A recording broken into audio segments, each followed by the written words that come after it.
Hi, good morning ಎಲ್ರಿಗೂ. ಇದು ಬುಧವಾರದ vlog ಆಗಿರುತ್ತೆ.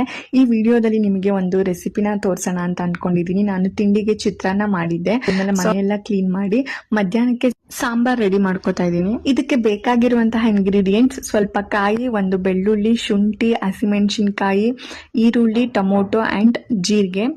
ನಿಮಗೆ ಎಷ್ಟು ಬೇಕು ಕ್ವಾಂಟಿಟಿ ಅಷ್ಟು ನೀವು ಇಂಗ್ರೀಡಿಯೆಂಟ್ಸ್ ನ ತಗೋಬಹುದು. ಅಂಡ್ ಕೊರಿಯಾಂಡರ್ ಪೌಡರ್, ಸ್ವಲ್ಪ ಅರಿಶಿನ ಅಂಡ್ ಚಿಲ್ಲಿ ಪೌಡರ್. ನಿಮ್ಗೆ ಕ್ವಾಂಟಿಟಿ ಜಾಸ್ತಿ ಬೇಕು ಅಂದ್ರೆ ಈ ಇಂಗ್ರೀಡಿಯೆಂಟ್ಸ್ ನೆಲ್ಲ ಜಾಸ್ತಿ ತಗೊಳ್ಳಿ. ನನಗೆ ಸ್ವಲ್ಪ ಕ್ವಾಂಟಿಟಿ ಬೇಕು, ಸೊ ಅದಕ್ಕೋಸ್ಕರ ನಾನು ಸ್ವಲ್ಪ ತಗೋತಾ ಇದ್ದೀನಿ. ಇದು ಬಂದು ಸಾಂಬಾರ್ ಪೌಡರ್ ಅಂಡ್ ಸ್ವಲ್ಪ ಬದನೆಕಾಯಿ. ನಿಮ್ಗೆ ಕ್ವಾಂಟಿಟಿ ವೈಸ್ ಎಷ್ಟು ಬೇಕೋ ಅಷ್ಟು ತಗೊಳ್ಳಿ. ಅಂಡ್ ಆಲೂಗೆಡ್ಡೆ. ಒಗ್ಗರಣೆಗೆ ಸ್ವಲ್ಪ ಈರುಳ್ಳಿ, ಸ್ವಲ್ಪ ಸಾಸಿವೆ, ಸ್ವಲ್ಪ ಕರಿಬೇವು. ಈಗ ಮಸಾಲ ರುಬ್ಕೊಳ್ಳೋದಕ್ಕೆ ರೆಡಿ ಮಾಡ್ಕೊಳ್ಳೋಣ. ಇದನ್ನ ನೀವು ಫ್ರೈ ಮಾಡದೆ ಹಾಗೆ ಹಾಕೋಬಹುದು, ಬಟ್ ನಾನಿಲ್ಲಿ ಫ್ರೈ ಮಾಡ್ಕೊಂಡು ರುಬ್ಕೋತಾ ಇದ್ದೀನಿ. ಒಂದು ಕಡಾಯಿಗೆ ಸ್ವಲ್ಪ ಎಣ್ಣೆ, ಜೀರಿಗೆ, ಈರುಳ್ಳಿ, ಟೊಮೊಟೊ, ಶುಂಠಿ, ಬೆಳ್ಳುಳ್ಳಿ, ಕಾಯಿ, ಮೆಣಸಿನ್ಕಾಯಿ ಇದನ್ನೆಲ್ಲ ನೀವು ನೀಟಾಗಿ ಫ್ರೈ ಮಾಡ್ಕೊಂಡು ಸ್ವಲ್ಪ ಚಿಲ್ಲಿ ಪೌಡರ್, ಸ್ವಲ್ಪ ಕೊರಿಯಾಂಡರ್ ಪೌಡರ್, ಅರಿಶಿನ, ಸಾಂಬಾರ್ ಪುಡಿ ಇದನ್ನೆಲ್ಲ ನೀಟಾಗಿ ನೀವು ಫ್ರೈ ಮಾಡ್ಕೋಬೇಕು. ಫ್ರೈ ಮಾಡ್ಕೊಂಡಾದ್ಮೇಲೆ ಒಂದು ಮಿಕ್ಸಿ ಜಾರ್ಗೆ ಇದನ್ನೆಲ್ಲ ನೀವು ಹಾಕೊಂಡು ನೀಟಾಗಿ ರುಬ್ಕೋಬೇಕು.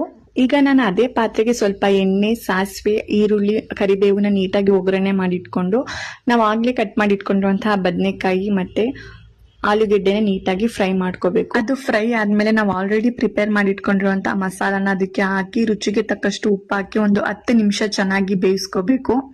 10 ನಿಮಿಷ ಚೆನ್ನಾಗಿ ಬೇಯಿಸ್ಕೊಂಡ್ರೆ ಸಾಂಬಾರ್ ರೆಡಿ ಆಗುತ್ತೆ. ಈ ರೆಸಿಪಿನ ನಿಮ್ಮನೆಯಲ್ಲೂ ಕೂಡ ಟ್ರೈ ಮಾಡಿ. ನೆಕ್ಸ್ಟ್ ವಿಡಿಯೋದಲ್ಲಿ ಸಿಗ್ತೀನಿ. Thank you.